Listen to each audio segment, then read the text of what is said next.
you'd be so kind, would you mind introducing yourself for the Dreams of Consciousness podcast? Sure. I am Stephen Barton from the band Close the Hatch. And where is your band based? We're based out of Dayton, Ohio. And how would you describe your music?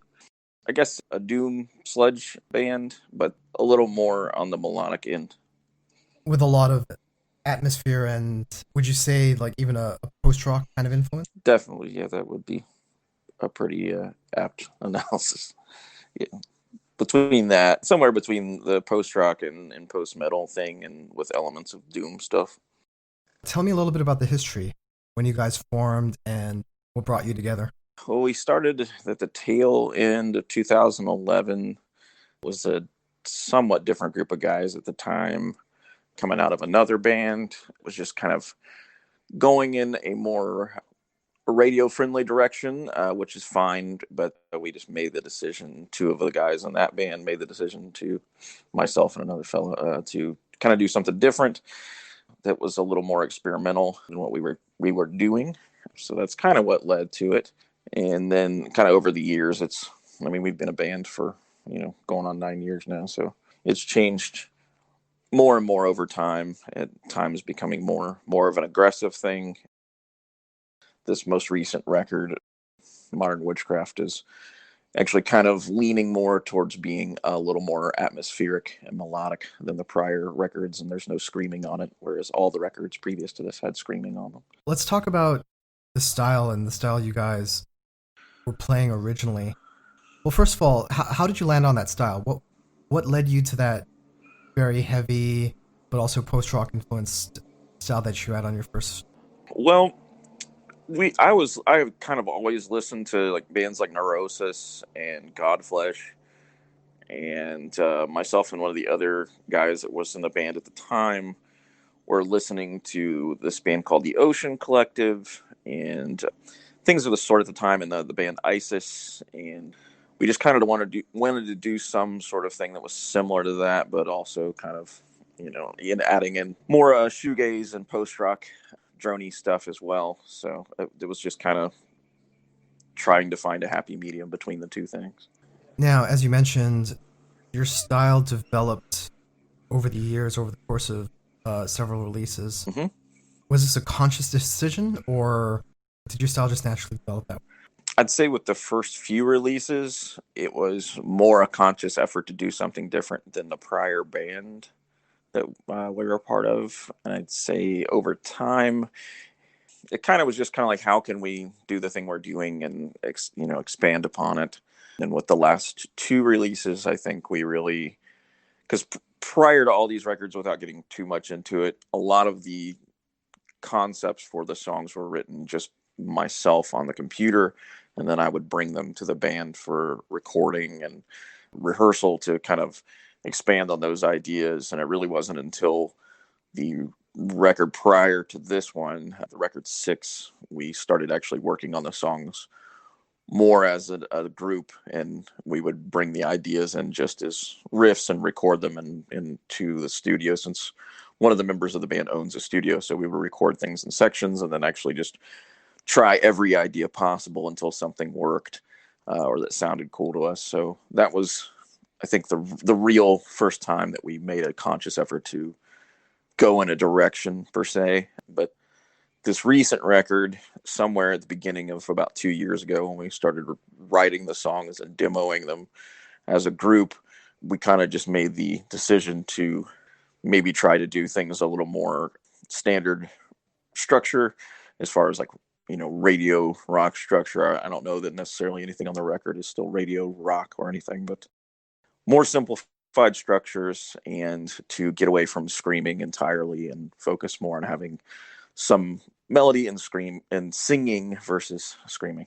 Why the impulse to get away from the screaming? I don't know. I've been doing it for almost 8 years, and it kind of started to feel like a bit of a crutch to some degree. That the thing was with screaming, at least in this band, and what I think it actually kind of lends itself to other bands, is that the music can kind of be chaotic at times and not really have a defined direction melodically, or anything that actually like follows a path per se. like with a melody or a key in particular, you can scream in any key. It doesn't really matter. I think that I had kind of gotten to a point where I wanted to do something that was more of a challenge to me, first of all, but also just kind of got us in a different direction entirely. And I think the way we're kind of looking at it now is that if if it feels right and it goes well this way, then maybe that's an opportunity for us to explore something different, since we've been a band, going on 9 years now. So it might be fun to go another direction. So if this is something that spurs us into a different thing, then this is just the beginning of that. And we may fall back on the screaming thing, who knows? But it's kind of like I want to try to work within melody and keys and things of that nature and stuff that we really haven't done in the past. So that's really the main reason, just trying something new. So your band has been extremely prolific. I think this latest album is your sixth album. Is that correct? It's our seventh release. Your seventh album. Yeah, What is your songwriting process like, and how are you able to generate songs so quickly? we kind of early on, because the prior band we were in, we were banned for 6 years and only put out 2 records, that we kind of made a conscious decision to we're going to try to release at least one thing a year. Whether anyone listens to it or not is who knows, but the idea was like we're going to at least put out an EP a year. So we've released a lot of stuff, but it's been in sport, like short, groups of songs, so 4 songs or 6 songs on average once a year.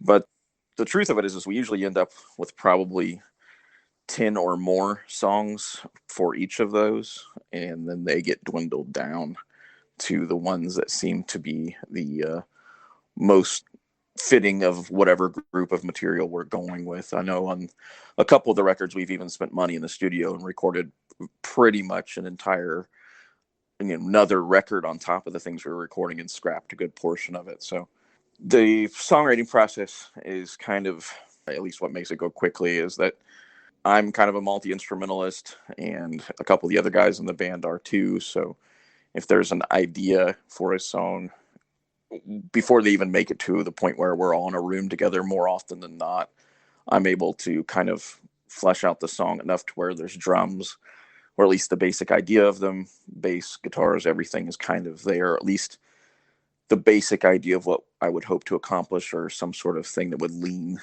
in the direction that I was heading in my head. But sometimes that changes once you get in a room with people. But that's the reason I think we've been able to do it so quickly, is because it's just a I'm around recording equipment very regularly, and the other guitarist, Sean, is works in a studio and owns a studio, so he's constantly in front of a recording system. So anytime there's an idea, things just kind of get tracked, and when we're able to be in a situation to start recording a record, we have a lot of material to pick from. So are the songs more or less complete when they are brought to the band?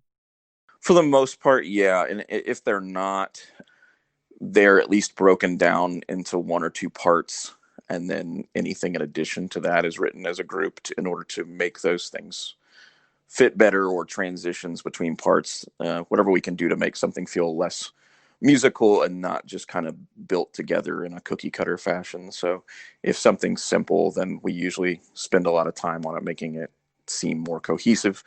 If it's something that's pretty much done from the beginning, sometimes we just re-record things with the other people playing their version of whatever the idea was.